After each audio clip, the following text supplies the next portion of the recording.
Hello guys, welcome to the channel. In this video I'm going to be building Tamiya's Archer self-propelled anti-tank gun. This is a fairly recent kit from Tamiya, released in 2017, and as you can see from the box art here it comes with 3 figures.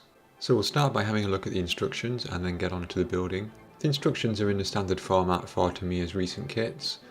They're extremely clear. They start with the building of the lower hull, put the sides on, the wheels, running gear,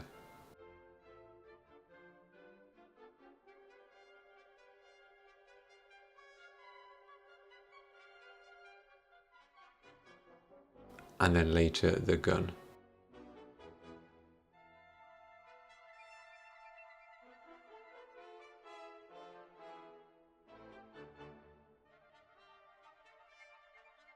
So I'm not going to say a huge amount during the construction of this kit, but I will tell you a little bit about the Archer while I build it. So the Archer was a bit of an experimental project. In the middle of World War II, the British had a bit of a problem in that they had the 17-pounder anti-tank gun, which was very effective, but they didn't really have a vehicle to deploy it in. They only had the towed versions. And rather than go through a long design process for a new vehicle, there were a few projects tried to try and get this 17-pounder gun into a tracked vehicle. And this 17-pounder was really needed to combat the more heavily armoured German tanks, such as the Panther and the Tiger.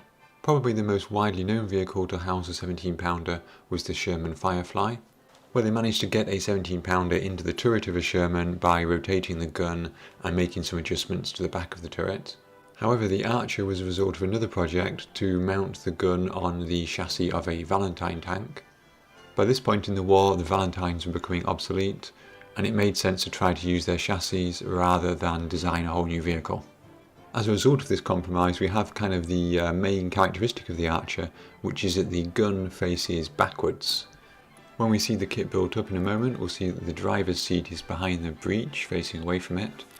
And a handy side effect of this is that it makes the Archer perfect for firing and then moving away very quickly, because the vehicle can be positioned with the gun aiming in the correct direction, and as soon as it's fired, the driver can drive off in the opposite direction without having to turn the vehicle. So it's kind of one of those classic British compromise designs which actually ended up working quite well.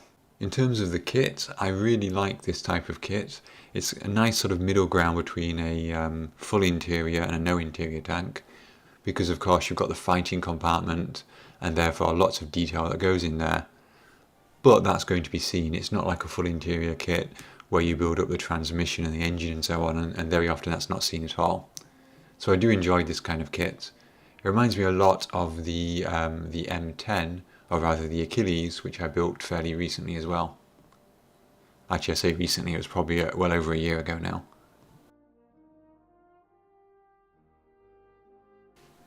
One of the things you'll notice on this kit is the quite intelligent positioning of the ejector pin marks. So for example here, this is the inside of the fighting compartment wall. There are quite a few ejector pin marks here, but if we look at the instructions, quite a few of them end up being covered up by various boxes and stowage and things like that that get added. So there's only a couple of these that actually do need to be removed. To make painting easier, I left that stowage off until the end, but I was confident after test fitting that it would cover up those marks.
So you can see here everything built up and just pushed into place.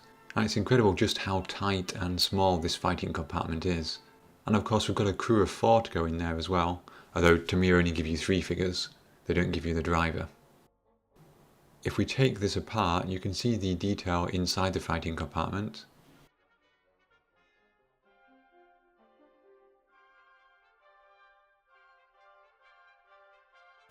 So we've got everything from the gauges for the driver, the ammunition bins, down to all the stowage and the canteens and everything on the sides of the fighting compartment. Tracks are Lincoln length. I'm not a huge fan of that type of track, I find them quite fiddly, but I basically glued the sections into place as instructed and then temporarily taped them to the vehicle to make sure the shape was correct. But I would keep them separate for painting and weathering.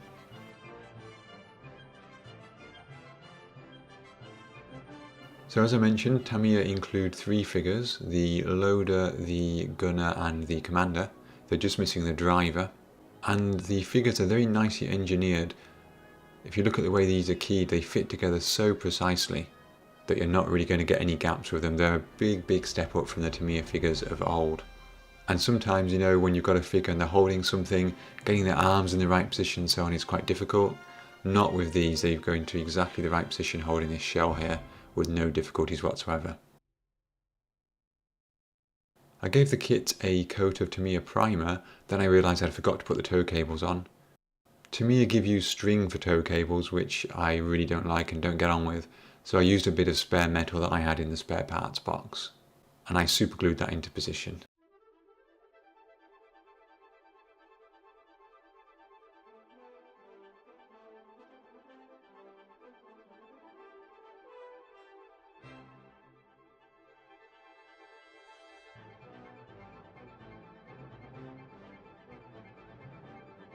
I also found some stowage from the spare parts box.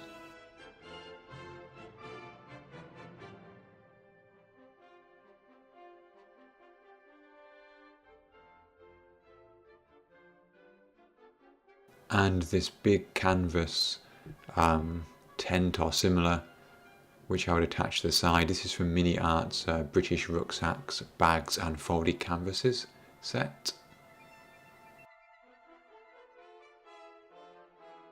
You can see there also that I've made a little tarp or something from some foil, just like I did on my Staghound kit.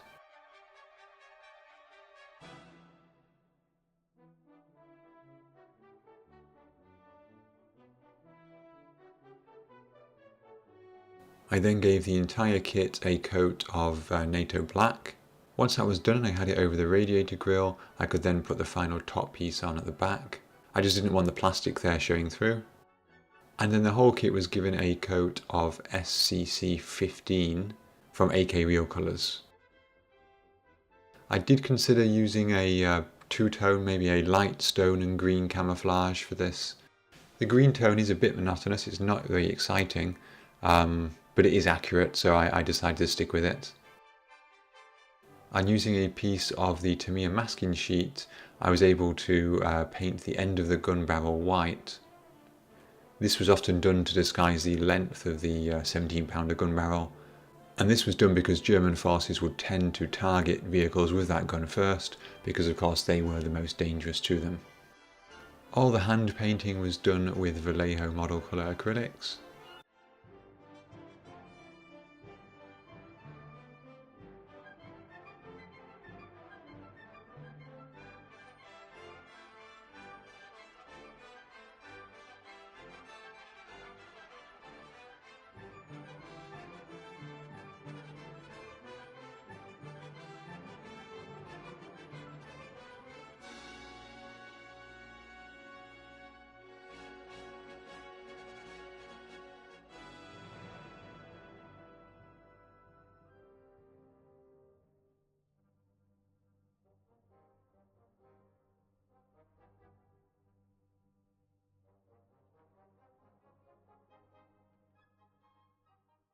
Tracks were painted a dark browny black colour and given a dry brush of silver for the raised areas.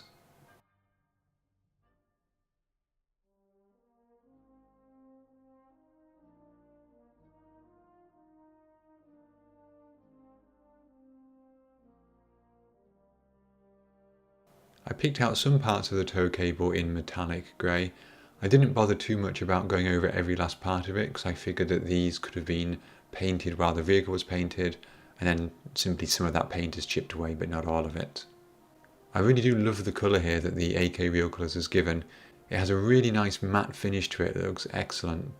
Unfortunately some of this was lost after the gloss coat, but yes, I really do like the colour.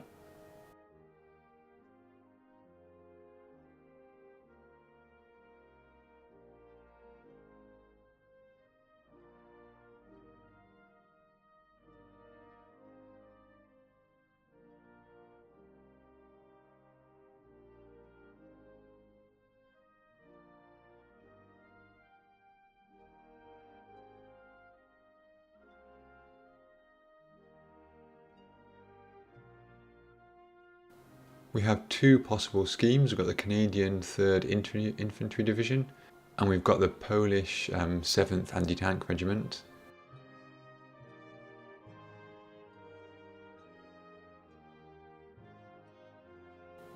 I went for the Canadian version simply because I prefer the decals. Both the vehicles are painted the same colour anyway.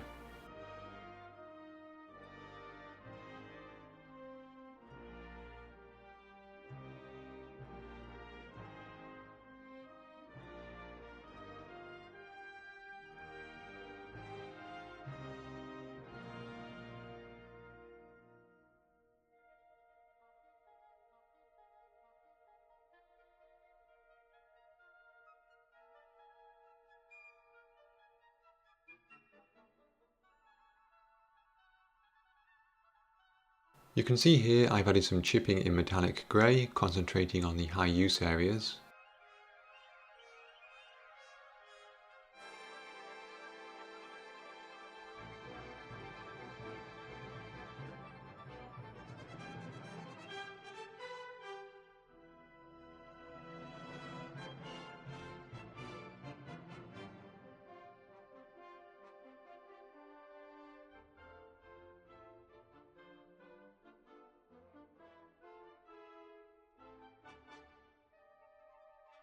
For the weathering, I went back to my good old AK dry ground acrylic texture.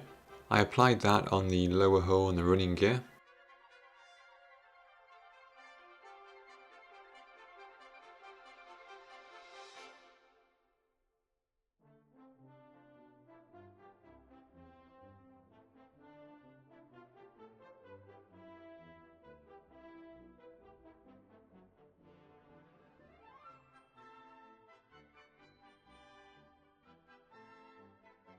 As with the Staghound, I blended the edges of this with some water to smooth the transition.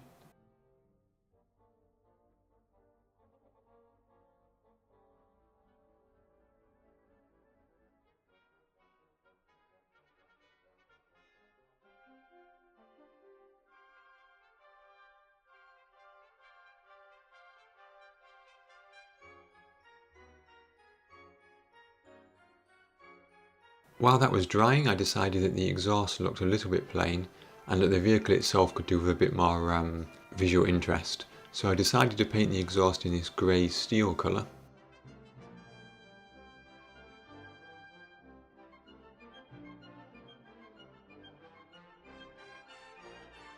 Then I added some sponge chipping in a dark reddy brown rust colour.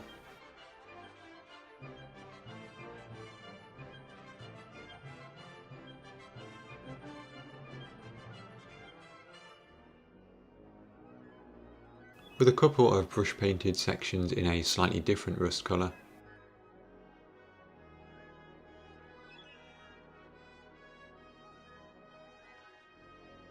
I've got 3 levels of rust deposits which I really like, and for this exhaust I finished them with the medium and the light, the 2 lightest colours here. First of all, I thinned the medium a little and used the highly technical approach of slapping it on and moving it around.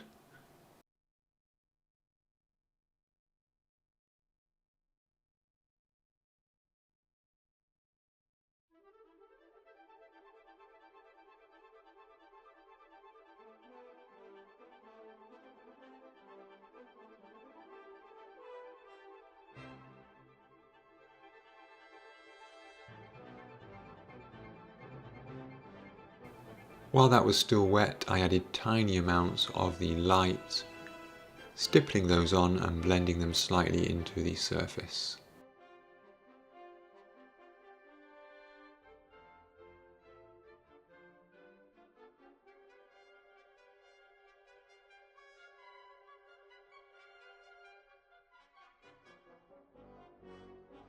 I made a pin wash using some Abteilung 501 oil paints. This is sepia, thinned with some white spirit. You can see there how it flows into the panel line detail.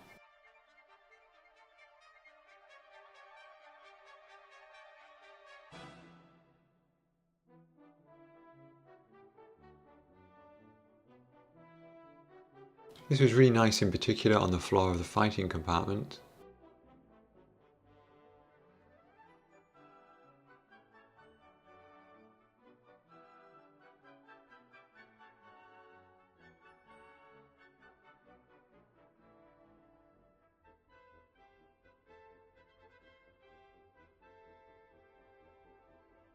I really liked the way it set off these round ammunition containers as well. That was really nice.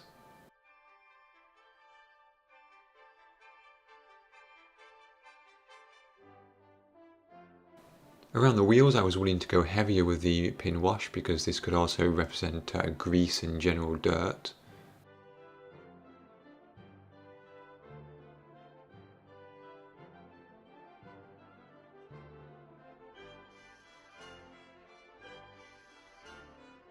And of course I didn't forget the details on the gun.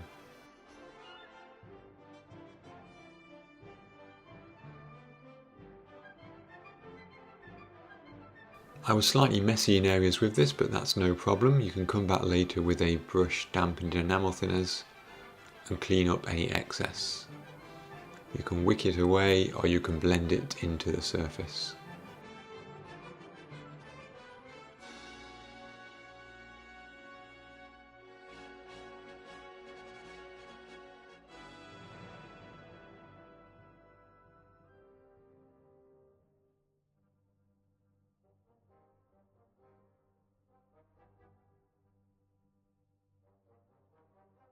For the mud, I use these two enamel effects from Ammo by Mig, starting primarily with the earth, which is the thinner of the two mixtures. I did a quick practice on the bottom of the vehicle first to make sure everything was okay. Unlike in my previous video, I decided not to airbrush the acrylic texture this time.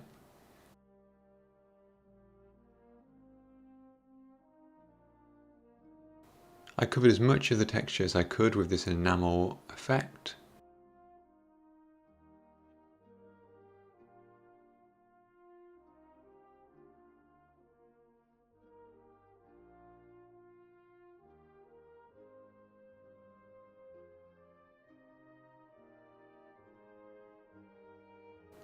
Then blended it down with a small amount of thinner. I think with hindsight it might have been better to airbrush the acrylic texture because that really light colour still shows through in places at this stage.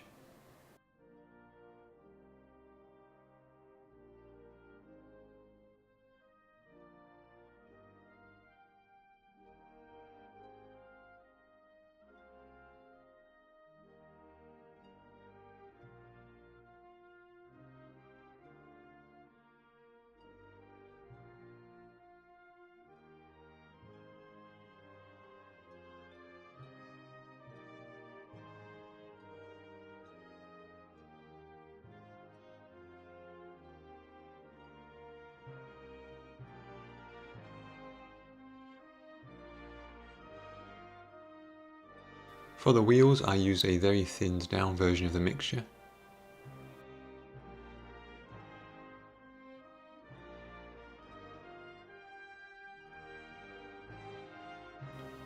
And I use that same thinned version on some of the upper surfaces to simulate mud that's been dragged on there by dirty boots and so on.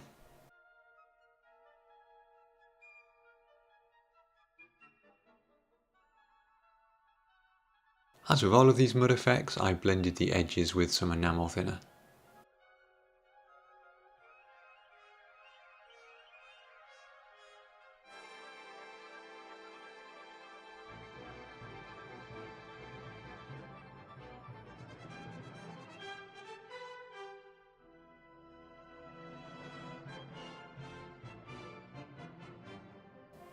Of course, I didn't forget the inside of the fighting compartment where there'd also be lots of mud.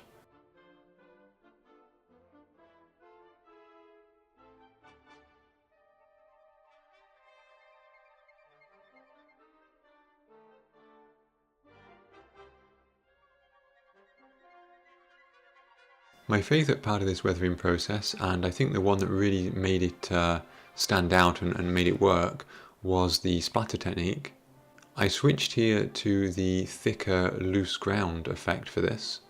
This is from the splashes range, so it does have a bit of texture in it. And I simply flicked it roughly from the front of the vehicle towards the back, remembering of course that the gun faces the back in this vehicle. And that provides a nice transition between the bare parts of the hull side and the muddy parts. Sorry about the autofocus here, it does jump around a little bit. But I think that effect really does set everything off.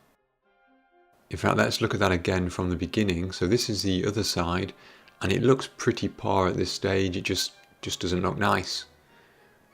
But as we do the speckling, the splashing, we can see that harsh transition is starting to go away. The lighter colour areas are being reduced. And overall I was really happy with the way this turned out. There's still some room for improvement of course, but practice makes perfect.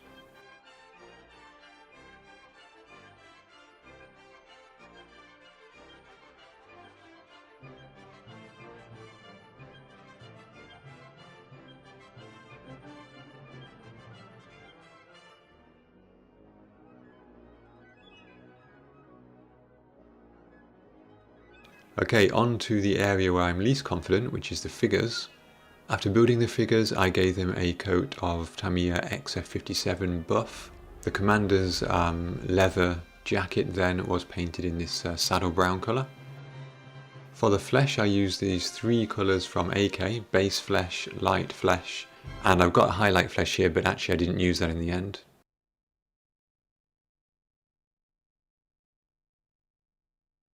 I gave a coat of the base flesh, and then here I am trying to blend in the light flesh colour with not a huge amount of success. This doesn't look brilliant. Again, sorry about the autofocus, but this is the best I can do really. I need to practice my figure painting a bit more. After a semi-gloss coat, I mixed up some sepia oil paints and some enamel thinner into a wash and used it on parts of the uniform. There are a few areas here where I've put it down a little bit too thick and I had to wick it away again later. That's not a problem, you can just dry the brush on some tissue, and when you reapply the brush it will wick the excess wash back up. This is quite a basic technique for figure painting, but I think it's kind of where I am at the moment. I need to improve that.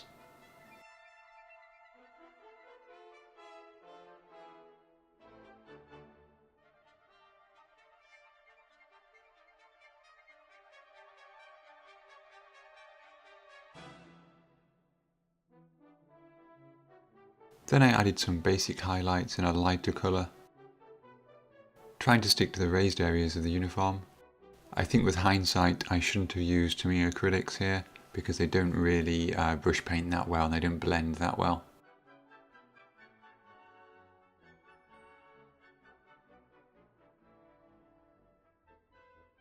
Okay, with that done I added the tracks and then the model was complete. So let's see the final result.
Well, there we go guys, that was the build of my Tamiya 1/35th scale Archer. I hope you enjoyed the build. I really enjoyed building this kit. It's absolutely fantastic. As you would expect a Tamiya kit to be, it went together very, very well. As I said earlier, I really enjoy these open fighting compartment vehicles. It's a nice combination between full interior and no interior. If I had a couple of minor criticisms, one of them would be that you only get 3 crew, so you don't get the driver figure, and that does kind of limit you if you were using this in a diorama. It would seem odd that the driver wouldn't be in the vehicle ready to leg it after they've revealed their position. And the other thing worth noting, not really a criticism per se, but in a lot of the images of the Archer, you will see the side skirts, and this kit doesn't include them. I'm not sure when the Archer used them and when it didn't, because there are pictures of both configurations, but be aware that this kit doesn't have them. But that's a very minor point. I seem to be in a bit of a British roll at the moment. I've built the Staghound recently, the Archer here, and then, well, let me show you what I've got. I've also got this Dorchester command vehicle, and again that fits nicely into that interior kind of category. I've got this QLT Bedford truck from IBG. This rather old now Firefly kit from Dragon. And I've got this Centaur from Tamiya. Now of course one of the things about these 3 kits is that they're all flipping green. I know the Centaur's brown on the box, but there's some debate over whether that's the right colour for the time period. However, there are a few different options that are available, so the Dorchester, for example, could be done in the counter scheme like it is in the box. There's also a few other schemes for the desert that I'm investigating. The Bedford can be done in green, it can be done in the green and black, the Mickey Mouse pattern or the Forest Dapple pattern. I don't think I'll do another Mickey Mouse pattern, but I might do the Dapple one. It's a nice variation. And of course the Centaur could be done in the brown colour or perhaps the green as well. So there's a few options there. The Bedford could also be done in the desert scheme, and there are various desert schemes, you know, plain light stone with disruptive patches. There's a few options there. And of course there's always the option for winter camouflage, especially for example for the Firefly. Okay, so all that remains is for me to say thank you very much for watching, and a special thanks to my Patreon supporters. Their names are on the screen now.